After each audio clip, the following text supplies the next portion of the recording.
Hello प्यारे बच्चों। आज के इस वीडियो के अंदर हम एक्सरसाइज 5.2 का क्वेश्चन नंबर 13 डिस्कस करेंगे।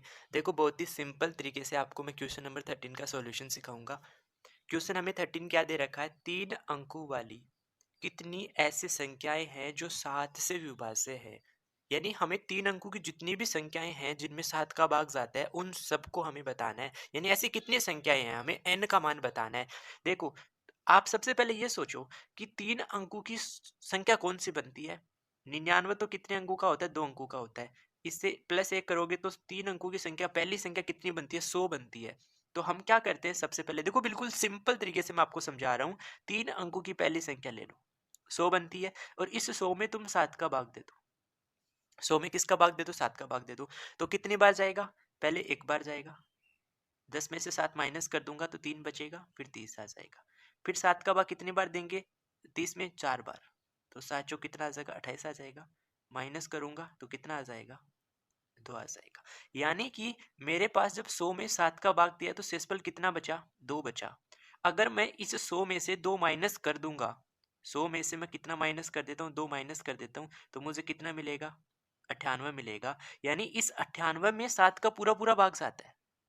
देखो, जो शेषफल बच रहा है, अगर ये तुम इस संख्या में से घटा के फिर उस संख्या में 7 का भाग दोगे तो 7 का पूरा पूरा भाग जाएगा किसमें, 98 में। कहने का मतलब, अगर 98 में 7 का भाग जा रहा है तो 2 अंकों की है, इसलिए हम क्या करते हैं, इसमें +7 कर देते हैं। तो हमें मिलेगा 105। यानी पहली 3 अंकों की संख्या 105 होगी, जिसमें किसका भाग जाएगा, 7 का भाग जाएगा। तो हमें 3 अंकों की पहली संख्या मिल गई जिसमें किसका भाग जा रहा है, 7 का भाग जा रहा है। इससे अगली संख्या पता करने में हमें आसानी होगी। कैसे, हम इसमें +7 कर दूंगा, तो जैसे इसमें +7 करूंगा तो मुझे कितना मिल जाएगा, 112 मिल जाएगा। अगली संख्या और भी अगर मुझे चाहिए तो मैं +7 अगेन कर दूंगा, तो कितना आ जाएगा, 119 आ जाएगा। ऐसे मैं चलता रहूंगा। तो मेरे को पहली संख्या तो पता चल गई। अब मुझे अंतिम संख्या भी पता करनी है। तो तुम इतना सा सोच लो कि अंतिम जो संख्या होती है 3 अंकों की, बड़ी से बड़ी, वो कितनी आएगी, 999 आएगी। अब तुम कुछ भी मत करो, इस 999 में तुम 7 का भाग दे लो। 999 में किसका भाग दे लो, 7 का। तो पहले हम एक बार टेबल बोलेंगे तो 7 आ जाएगा, माइनस करेंगे तो 2 आ जाएगा। फिर अगला अंक कितना आ जाएगा, 9, 29 बन गया। 4 बार टेबल बोलेंगे, 28 आ जाएगा। माइनस करेंगे तो एक बचेगा, उसके साथ कितना, 9 लिख दूंगा, 19। फिर 7 का टेबल कितनी बार बोलूंगा, 2 बार। तो कितना आ जाएगा, 7 दूनी 14 आ जाएगा।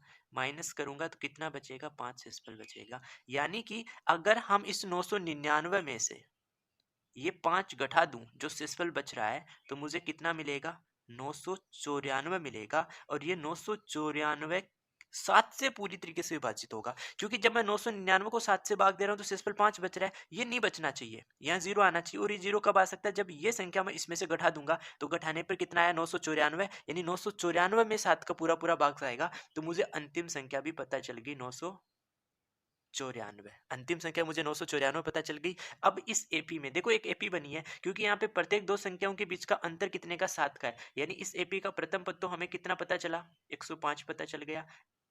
सारवंतर डी कितना पता चल गया, क्योंकि अंतर 7 का, 7 पता चल गया। और ए एन जो अंतिम पद है वो भी हमें पता चल गया, कितना, 994 पता चल गया। तो अब तुम क्या करो, इसमें ए एन वाला फॉर्मूला ही लगा दो। देखो, A N equal to formula क्या होता है, ए प्लस एन माइनस 1 इंटू क्या आ जाएगा, डी आ जाएगा। इसमें मान रख दो, एन का मान निकालो, वही हमारा आंसर आ जाएगा। देखो, ए एन हमें कितना दे रखा है, 994 इक्वल टू, प्रथम पद हमने ज्ञात कर लिया 105, फिर प्लस में एन का मान हमें ज्ञात करना है, इंटू डी डी हमने कितना ज्ञात, 7 हमें पता है। देखो, अब इस प्लस के 105 को इधर भेज दूंगा तो हम 994 में से कितना माइनस कर देंगे, 105 माइनस कर देंगे, equal to n minus 1 into कितना आ जाएगा, 7 आ जाएगा। तो इसमें से इसको माइनस कर लो।